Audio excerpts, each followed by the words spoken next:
Tema de hoje: Ele é o Senhor do tempo e da história. Vamos falar juntos do tema? Ele é o Senhor do tempo e da história. O Salmo 90 é um salmo atribuído a Moisés. Não temos a certeza se Moisés escreveu ou não, ou se é uma tradição oral de algo que Moisés fez e foi ao longo do tempo sendo passado de geração em geração e compilado mais tarde. Seja o que for, muitas referências no Salmo se dão, e é exatamente por isso o Salmo é atribuído a Moisés, porque me parece que todo o contexto do Salmo tem a ver com a espiritualidade, experiência e esperança e relacionamento com Deus, que aquele povo que estava ali escravo no Egito, passaram ali por aquela fuga, vamos dizer assim, enfrentaram ali aquele momento dramático do Mar Vermelho, depois adiante, as experiências da rocha que deu água, as experiências do maná do céu e tantas outras experiências. De toda essa experiência vem este salmo. É um salmo que vai falar da grandeza de Deus e da eternidade dele, de como ele é sobre o tempo e sobre a história. Mas também mostra um povo que ainda carregava consigo medos de Deus. Afinal, Deus era novidade para eles. Yahvé se revelou para eles por aqueles dias. E eles vendo todos aqueles sinais que o Senhor operava em favor deles, fez com que esse povo tivesse temor, medo e algumas situações como essa, mas ao mesmo tempo eles viam que Deus amoroso. Se Ele simplesmente demonstrar esse amor que Ele tem para mim pela manhã, todo o meu dia é transformado e mudado. Num dos trechos dos Salmos fala dessa maneira. Eles começam a ver a eternidade em Deus e a finitude do homem. E eles se veem como pequeninos diante de um Deus grande. Por isso o texto aqui como sendo Moisés. Afinal de contas é o cara que representa tudo isso. Muito do que está aqui deve realmente relembrar aos ensinos e orientações daquele grande líder que foi Moisés. E mais adiante vamos tirar uma lição da sua própria vida aqui para nós. Agora, é interessante, olha que salmo rico esse. O que esses nossos pais na fé pensavam sobre Deus? Qual era a experiência deles com Deus? Como eles viam Deus? Qual era a fé que eles tinham em Deus? Porque a gente sempre vê aqui esse povo do lado negativo. Murmuraram no deserto. Reclamaram. Mas, gente, esse povo também creu. Esse povo também saiu. Esse povo estava começando a ter suas primeiras experiências com Deus. Eles acreditavam o quê? Como é que eles viam Deus? Eles acreditavam que Deus podia intervir na história? Claro que sim, eles viram isso acontecer. Eles viram. Deus pode mudar uma situação impossível. Talvez imagina você que está hoje passando por problemas difíceis, estivesse conversando com uma pessoa daquela época, e você perguntasse assim para ele: escuta, a minha situação parece impossível. Posso crer que Deus possa fazer alguma coisa no meio de uma situação impossível? Eu acho que esses irmãos voltariam para você e diriam: o quê? Eu preciso te contar uma. Aí você vai ver o Deus que a gente serve. Nós saímos para cultuar a Deus no deserto. E então, por alguma razão que nós não entendemos, porque esses trâmites foram lá entre Moisés e Faraó, o povão não sabia nada disso, que nós não entendemos. Nós fomos caminhando e chegamos a um lugar onde parecia que nosso líder tinha errado o caminho, porque tinha montanha de um lado, tinha montanha de outro lado, a gente ali com mulheres, crianças, grávidas, rebanho junto com a gente, mais todo um povoado, bagagem, tudo aquilo, e um mar na nossa frente. Chegamos num beco, não é aqui, vamos para outro canto, algo parecido. Montamos ali um acampamento para esperar a direção de Deus para onde nós iríamos. Daqui a pouco, lá vem a fumaça, a poeira. Um exército enorme, enviado do Egito, para exterminar a gente. Pânico, terror, pavor tomou conta da gente. Não sabíamos o que ia acontecer. Quando, de repente, a gente só vê aquele nosso líder, o Moisés, falando com Deus, e Deus dá alguma orientação para ele. Ele estava com um cajado na mão, que é um cajado, um pedaço de madeira. Estende sobre o mar. Toca nele, estende as mãos, um vento começa a soprar, o mar começa a se abrir, e nós atravessamos o mar. Aí ele vira para você e fala o seguinte: qual é o mar que está diante de você? Deus também pode fazer ele se abrir. Esse povo poderia fazer o seguinte: para o nosso Deus não há impossíveis. Amém? Fala comigo: para o nosso Deus não há impossíveis. Ele merece nossa admiração. É para Ele. É para Ele isso. É para Ele isso. Vamos ler o Salmo 90, peço que você acompanhe comigo aqui nas telas, o texto é um pouco longo. Ao longo do texto vou fazendo várias pausas para explicar alguns trechos, que não voltarei neles depois. Então, ao longo da leitura, faço algumas pequenas explicações. Salmo 90, versículo 1 em diante, diz assim: Senhor, Tu és nosso refúgio sempre, de geração em geração, eu diria em geração, até chegar à nossa geração. E além da nossa geração. É isso que o texto está querendo mostrar. Antes de nascerem os montes, de criares a terra e o mundo, de eternidade a eternidade tu és Deus. Ele não consegue explicar o que é maior do que eternidade, então ele coloca de eternidade a eternidade tu és Deus. Fazes os homens voltarem ao pó, dizendo: retornem ao pó, seres humanos. Ele diz assim: o ser humano é tão insignificante diante de Deus. Aliás, a palavra aqui seria Adão, que é terráqueo, não no sentido do planeta Terra, mas terráqueo que veio da terra, do pó da terra, nesse sentido. E ele diz assim: de fato, 1000 anos para ti são como o dia de ontem que passou. Pausa. O universo é uma coisa fantástica e maravilhosa. Fantástica. Eu hoje pela manhã cometi um erro aqui. E eu estava falando o seguinte, até aqui está certo onde eu vou falar. Depois eu falo onde foi meu erro. Eu falo o seguinte: imagina uma noite assim, de céu estrelado, num lugar sem luminosidade, nada de São Paulo. Você está num lugar meio do mato, sem luminosidade, céu limpo, aquele céu completamente estrelado. Muitos de vocês já viram isso. Se você prestar atenção, você vai parecer até que tem um facho de luz maior assim. É o que a gente chama de Via Láctea. É só um braço da nossa galáxia. Tudo aquilo que você está vendo não chega a 1/100º da nossa Via Láctea. Da nossa, aquilo que você está vendo. E aí eu citei o meu erro. Eu falei, porque, assim, o nosso Sol tem diversos planetas ao redor dele. O nosso Sol é uma estrela. As estrelas do céu que você consegue ver dentro da nossa galáxia, não é as que a gente consegue ver, porque ela é maior, muitas a gente não consegue ver, não estamos em condição de vê-las, dentro só da nossa galáxia, são em torno de 200 milhões, e aí está o meu erro, 200 bilhões de estrelas, só na nossa Via Láctea. E aí eu fiquei curioso, que eu fui acertar isso com meu filho, eu falei, me corrige aqui, ele me corrigiu. Eu falei, mas e quantas galáxias como essa existem? Porque ele falou, pai, é infinito, não dá para saber. Eu falei, como infinito? Ele falou, não dá para saber. Para qualquer canto do universo que você olhar, se você conseguir alguma coisa que ele enxerga mais à distância, sempre vai ter de tantos. Eu falei, tá bom, vamos pensar assim então, tem mais de bilhões. Ele falou, sim, talvez trilhões. É muita que existe. Ok. Para a gente viajar daqui até lá, se a gente viajasse na velocidade da luz, levaríamos anos para chegar.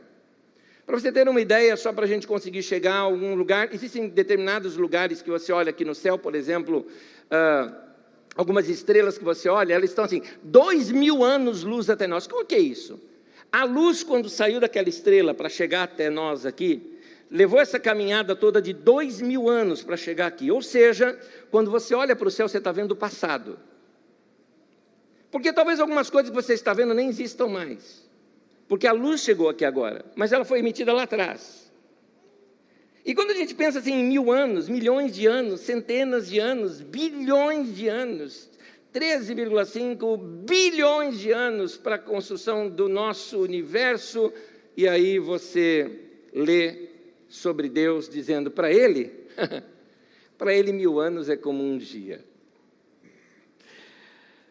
Versículo 4: de fato 1000 anos para ti são como o dia de ontem que passou, como as horas da noite. Como uma correnteza tu arrasta os homens, são breves como o sono. Talvez ele tivesse em mente aquela situação após a travessia do Mar Vermelho, quando os egípcios foram atrás e a correnteza fechou. Continuando, versículo 5 ainda: são como a relva que brota ao amanhecer, germina e brota pela manhã, mas à tarde murcha e seca. Assim é a comparação da vida do homem, da nossa vida, como ela passa rápido, diante da eternidade do nosso Deus.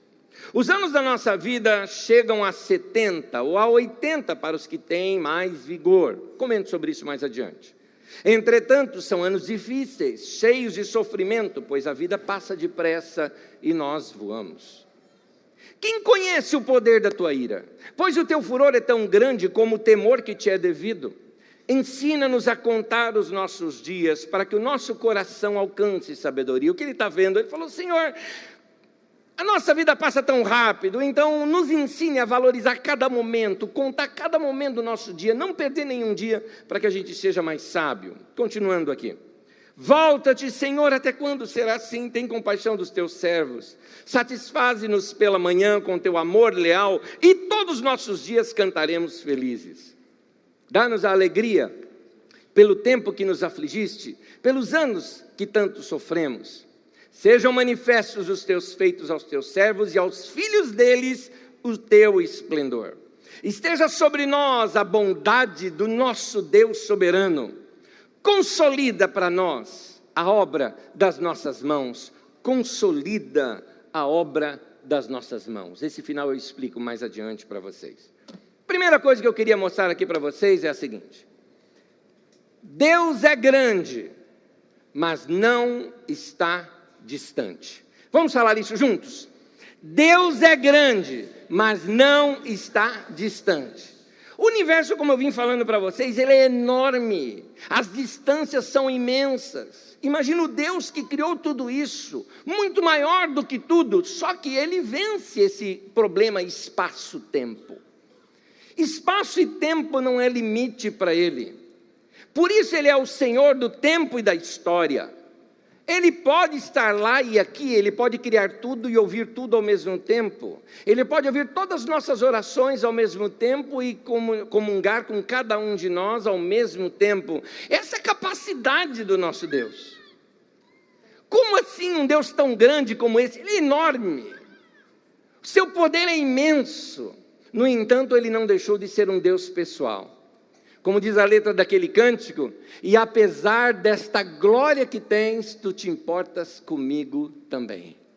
Um Deus que fez tudo, mas ao mesmo tempo é muito pessoal, ao ponto de quando você o chama, é como se ele dissesse: você me chamou? Ele te conhece pelo nome, conhece cada detalhe da sua vida. Salmo 90, versículo 1 e 2 diz assim: Senhor, Tu és o nosso refúgio sempre, de geração em geração. Antes de nascerem os montes, antes de criares a terra e o mundo, de eternidade a eternidade, Tu és Deus, Tu és imenso, Tu és fantástico, Tu és maravilhoso, Tu és tremendo, mas ao mesmo tempo muito perto e muito próximo de nós. Por isso, Ele é um Deus que Ele se preocupa com o nosso dia a dia. E o salmista começa a trazer isso logo pela manhã. Salmo 90, no versículo 14, diz assim: satisfaze-nos pela manhã com teu amor leal, e todos os nossos dias cantaremos felizes. Eu acho lindo isso no cântico, que ele já nos mostra uma coisa. Uma experiência com Deus pela manhã te basta. Uma experiência que você tem com Deus pela manhã, de encontrar-se com Ele, de se conectar com Ele. Você se levanta pela manhã e para um tempo apenas para se perceber em Deus. Irmãos, há orações que transcendem palavras. Há orações que estão muito mais além até mesmo da formação de palavras na nossa mente. Há orações que têm mais a ver com comunhão, com conexão, com comungar. O que eu estou falando é aquilo: perceba Deus logo pela manhã. Perceba o amor de Deus pela manhã. Acorde um dia, se você puder, sabe aquela...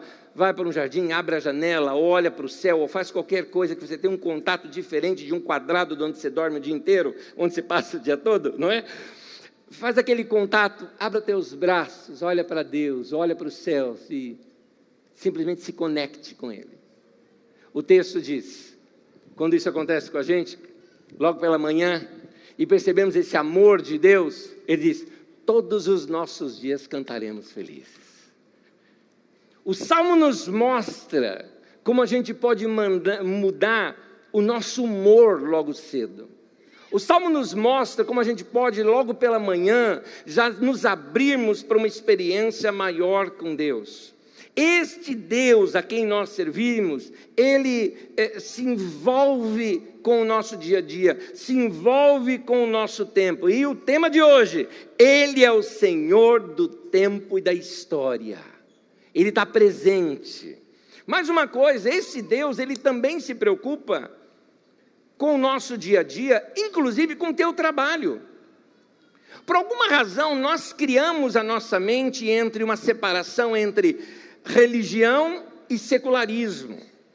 Ou seja, igreja e trabalho. A gente inventou assim uma espécie de cabine telefônica do super-homem. Então você tem uma vida qualquer, aí você vai para a cabine telefônica do super-homem, que é a igreja, e você entra e uau, aquela experiência, e sai dali fantástico, depois você entra de novo e volta a ser o Clark Kent, para o seu dia a dia. Parece que você separa as duas coisas. E essa separação não existe, porque foi Deus que criou. Você fala assim, quero saber quem foi que criou a segunda-feira? Foi Deus. Foi Deus. Deus criou todos os dias. Querido, se você deletar, tua vida já é curta, você vai deletar de segunda a sexta, tua vida vai ficar minúscula. 2/7 só de sua vida você vai experimentar se for assim. Então, todos os dias tem que ser dinâmico.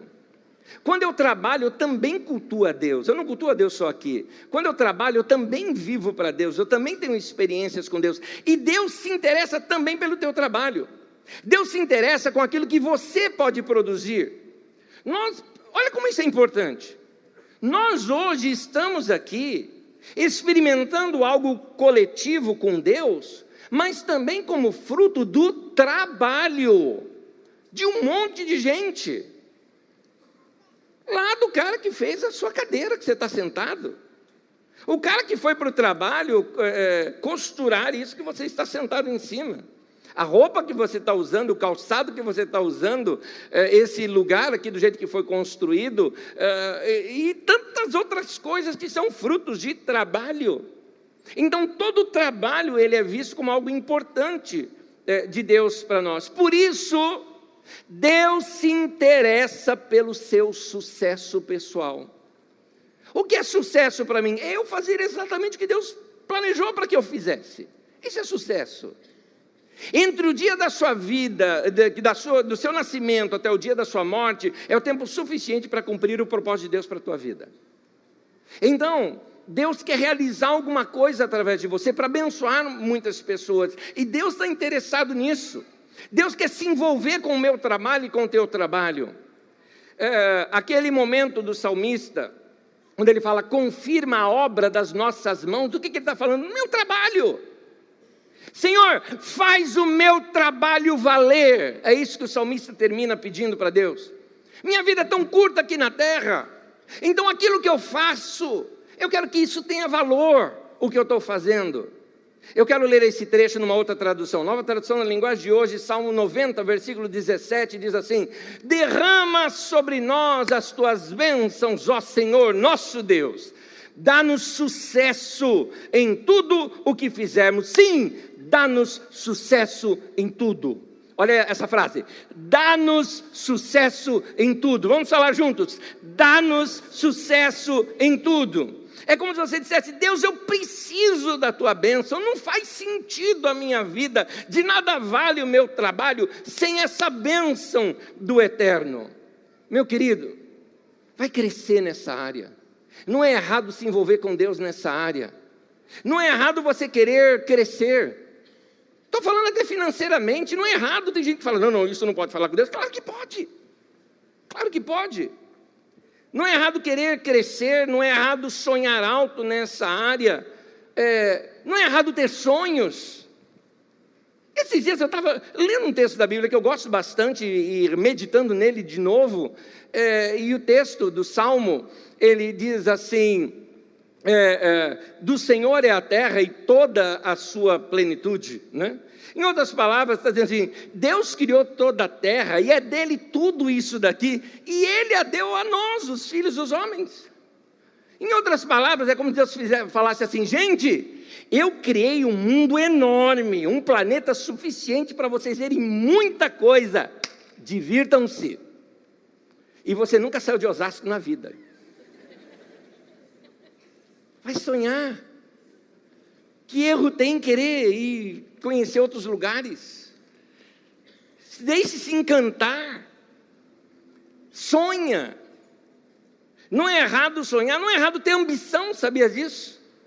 Ambição em si não é ruim. Não podemos ter ambições? Claro que pode, depende do que você coloca nela. Ambição em si não é boa nem ruim, depende do que você coloca nela. E aqui, Deus está tão interessado na nossa vida, que ele, inclusive, quando ele foi levar esse povo, esse mesmo povo aqui, quando ele foi levar esse povo lá para essa experiência da terra prometida, ele falava com esse povo, olha, vocês vão habitar em boas casas. Foi Deus que falou de boas casas. Deus sabe como é gostoso para a gente saber que a gente tem um lugar bom para ficar. Deus sabe como isso é importante para nós. Ele falou, vocês vão plantar, ali era a situação econômica deles, gado, rebanho, terra que escorre, sobra leite e mel, coisas, prazeres da vida. Deus dá isso para nós. Ele falou, só tem um detalhe, quando vocês estiverem lá e experimentarem tudo isso, não vem com essa historinha não, de que eu consegui porque eu trabalhei muito. Não é porque você trabalhou muito. Deus, ele explica, ele quer que você se lembre de algo. Num texto, muito provavelmente uma profecia dada pelo próprio Moisés para eles, em Deuteronômio capítulo 8, versículo 17 e 18, diz assim, não digam, pois, em seu coração, a minha capacidade e a força das minhas mãos ajuntaram para mim toda esta riqueza, mas lembrem-se do Senhor, o seu Deus, pois é Ele que lhes dá a capacidade de produzir riquezas. Meu querido, Deus te dá capacidade, vai usá-la, usa a tua mente, usa a criatividade que você tem, use as ideias que você tem, capacidade para produzir, Deus te deu, capacidade para criar, Deus te deu, capacidade para ser bem-sucedido, Deus te deu. Não é errado sonhar com um sucesso, não é errado falar com Deus sobre isso, não é, vai orar,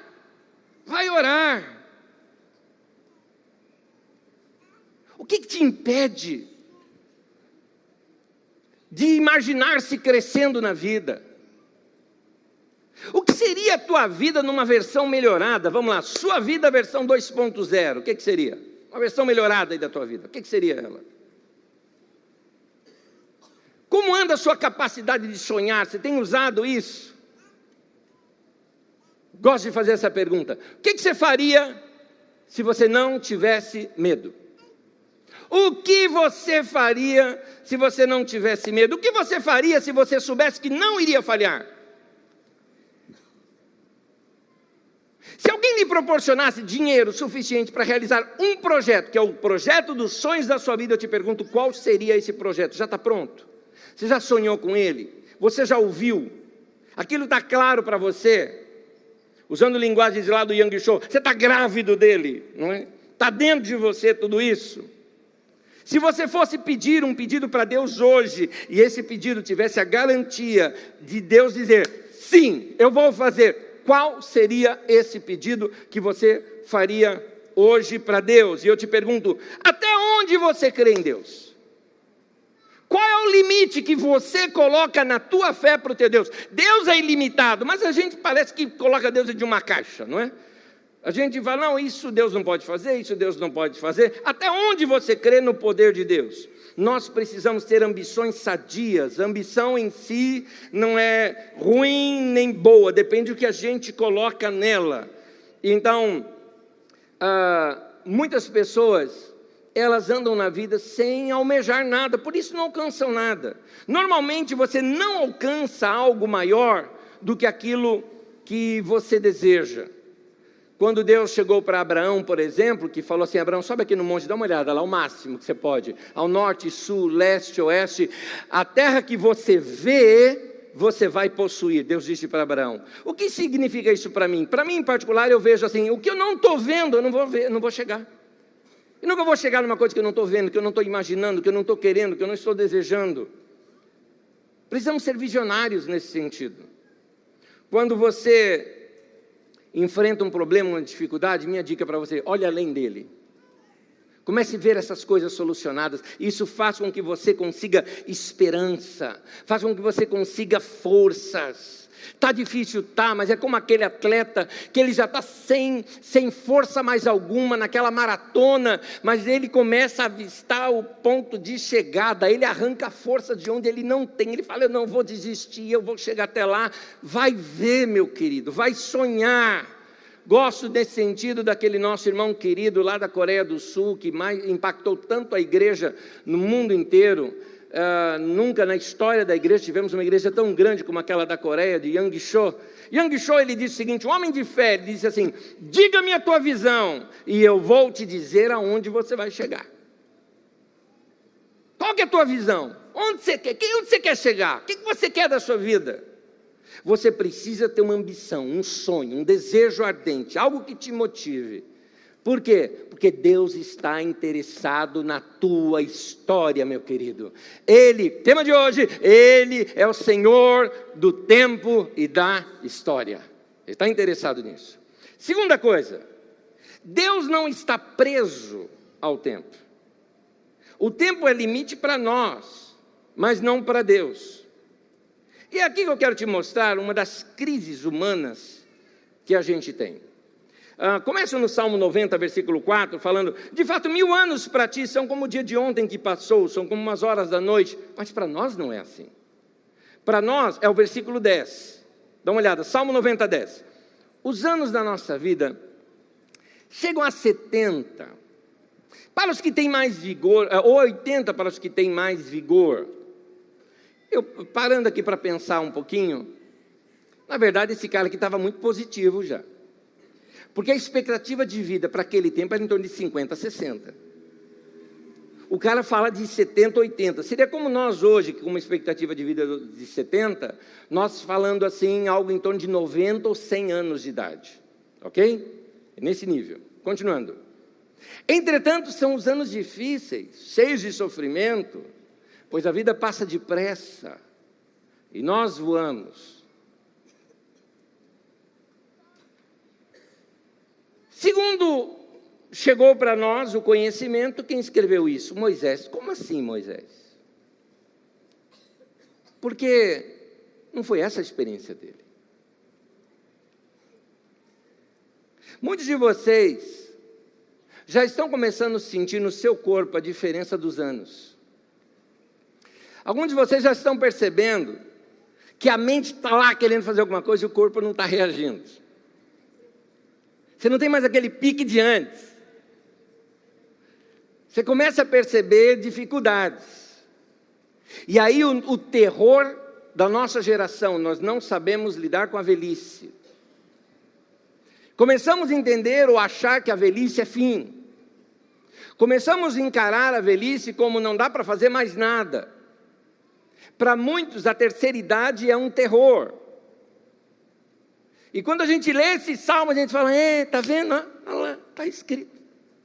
É assim mesmo. O texto de Deuteronômio conta sobre Moisés.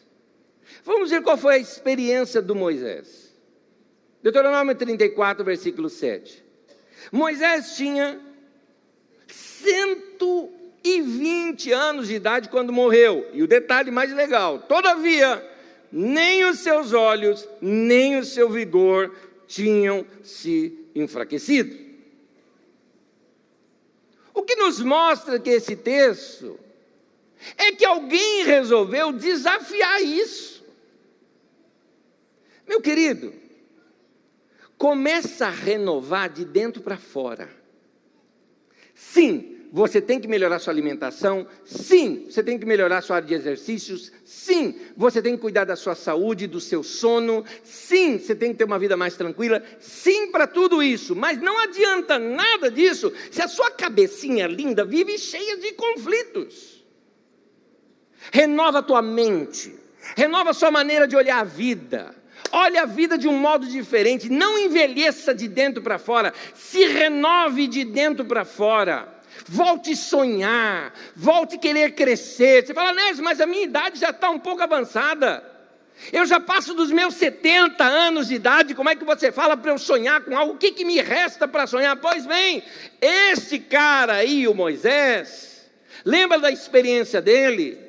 Que ele estava num lugar e viu uma sarça ardente. Ele já tinha desistido da vida ali. Não, minha vida é assim, vou levando, cuidando de rebanho, é isso aqui minha vida mesmo. Aí ele vê lá uma sarça, vai lá ver, que negócio curioso, vai lá ver o que é. Aí ele tem uma experiência com Deus, e aí uma revolução enorme começa na vida dele. É aí que ele vai falar com o faraó, é aí que ele se apresenta para o povo de Israel, é aí que ele lidera esse povo e leva o povo para o deserto e tudo mais. Sabe quantos anos de idade tinha Moisés nessa ocasião? 80. O que significa que o grande Moisés começou o ministério dele aos 80 anos de idade.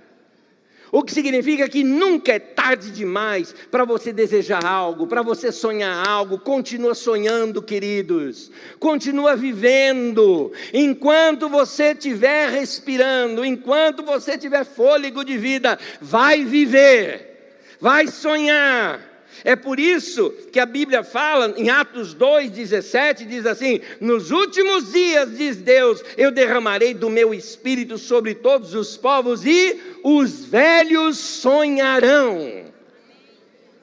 Porque sonho renova a vida da gente.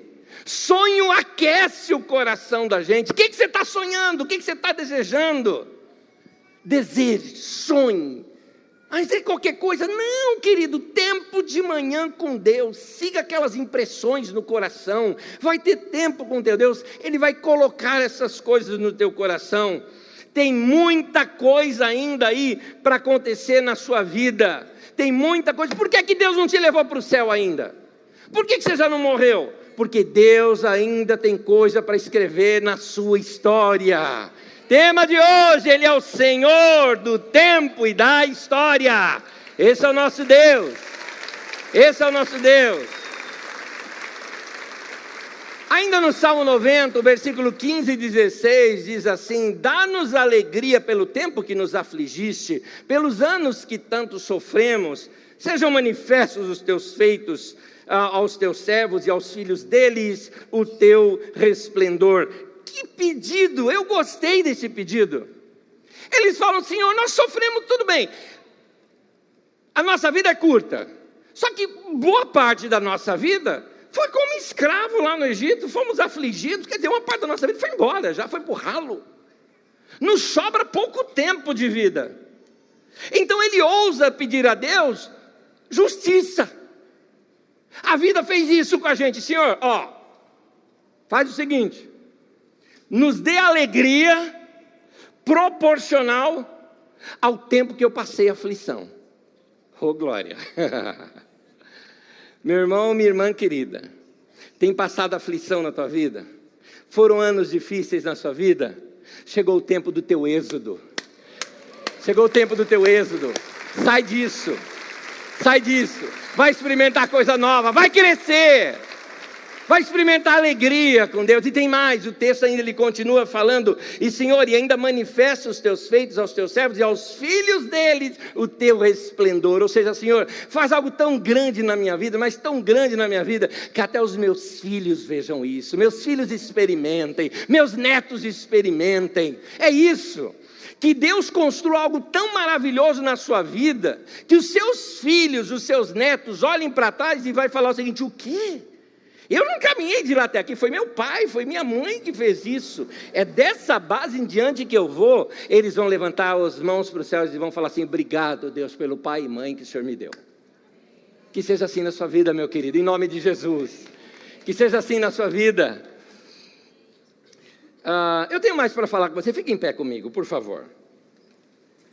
No Salmo 90, no versículo 12, fala assim: ensina-nos a contar os nossos dias para que o nosso coração alcance sabedoria. Em outras palavras, Deus, não, me ensina a contar os dias, me ensina a não perder tempo.